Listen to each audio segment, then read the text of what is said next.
我从未想过自己会这么快踏上这片土地，眼前是连绵不绝的雪山，一座以童年记忆里那颗糖果命名的山脉。那座标志性的三角形山峰，正是瑞士阿尔卑斯山脉中的传奇——马特洪峰。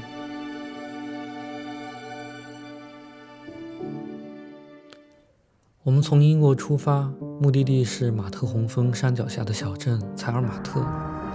最经济的方式是搭乘联航前往意大利米兰，然后租车一路驶向瑞士。在国外，我非常喜欢记录过地铁闸机，或是在停车场缴费，又或是过收费站的时刻。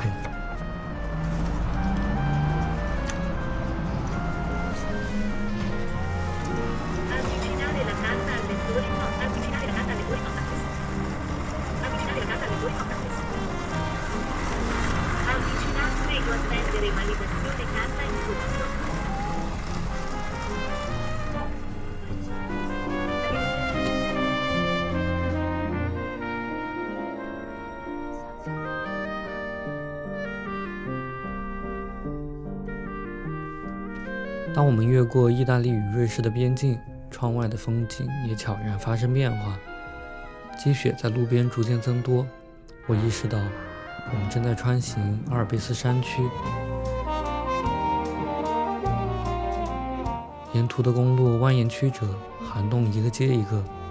熟悉的场景让我不禁想起小时候玩极品飞车60的赛道，仿佛下一秒就要加速冲出隧道，迎接未知的冒险。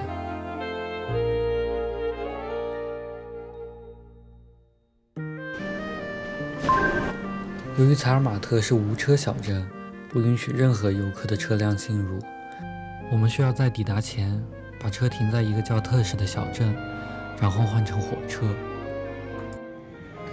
你看他们这个火车设计的非常有趣，比如说，这个开门之后，它会有一个板子伸下来，把这个缝隙给填补住，然后里面这些地方是放雪板和放自行车的。很大的空地，内饰是这样子。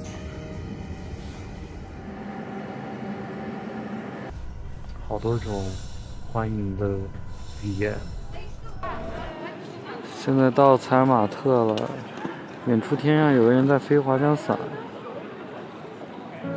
抵达采尔马特后，我们才发现冬季的小镇早已被来自世界各地的滑雪者填满，街头巷尾到处都是背着各式雪板匆匆穿行的人群。宝马的警车。由于我们抵达时已经接近黄昏，于是决定先在小镇上随便逛逛，然后直接前往令斯用哈苏拍摄马特洪峰与小镇的那个著名机位，让我的松下也见见世面。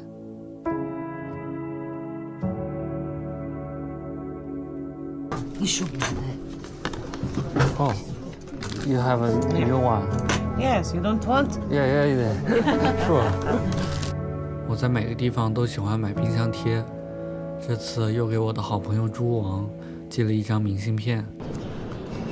看一眼啊。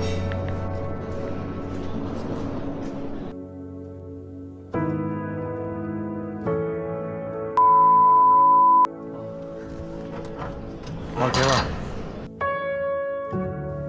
寄出明信片后，我们在街上走着走着，哇，在一个转角，一抬头突然就看到了，真的就像瑞士军刀一样。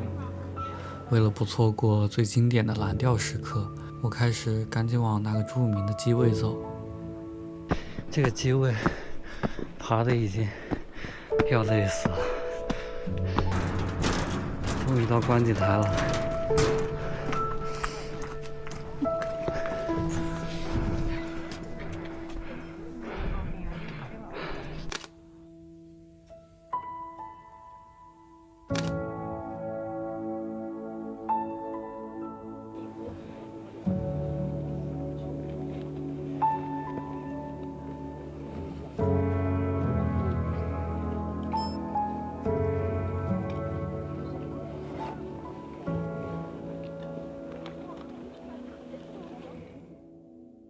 现在是早上5:01，我们决定去看马特洪峰的日出，因为据说能看到日照金山。太困了，现在弄一杯咖啡喝。第一次用这个东西。预算有限，我们选择住在距离采尔马特40分钟车程的一个小镇。车里这时响起了这首《Human Legacy》，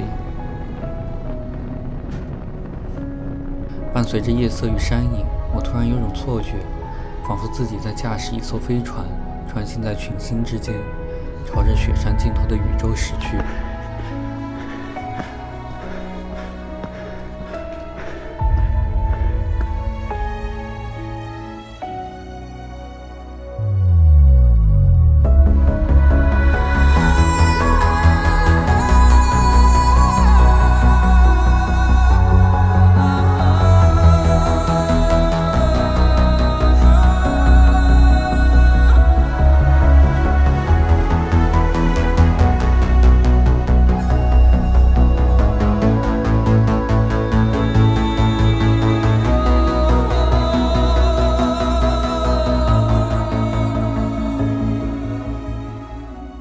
从山上下来之后，双手几乎被冻僵。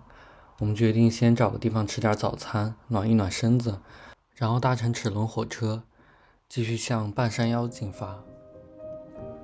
在这里仰望马特洪峰时，我突然意识到，这里正是令斯和小螃蟹也不止一次拍摄过马特洪峰的地方。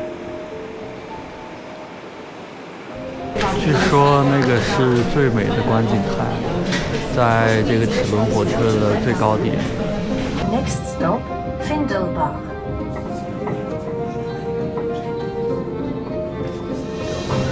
它这个齿轮小火车的这个轨道是这种齿轮。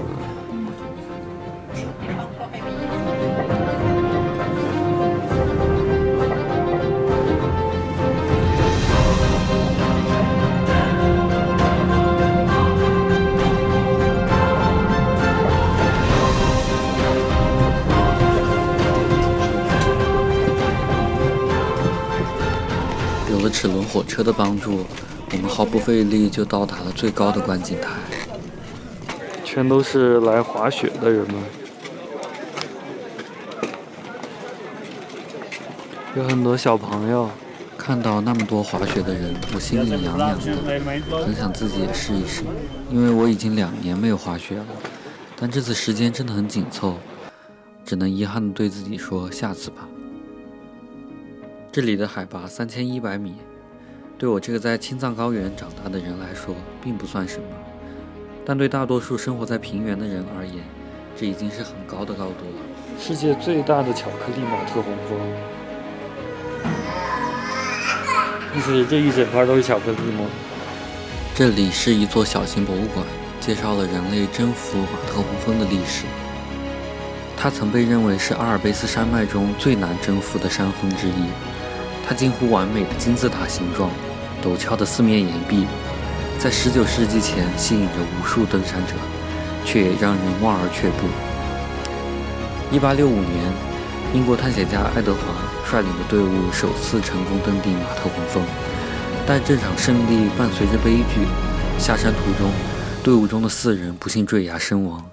这也让马特洪峰成为登山史上最具争议与传奇色彩的存在。马特洪峰之所以难以征服，除了险峻的地势，还有极端多变的天气和高海拔的考验。站在它的脚下，又想起那首《Human Legacy》，我突然明白，征服这座山从来不仅是攀登的挑战，更是人类在自然面前的谦卑与勇气的较量。这一刻，我想，或许某一天，我也会像 Lynx 一样，带着这种探索之心，站在顶峰。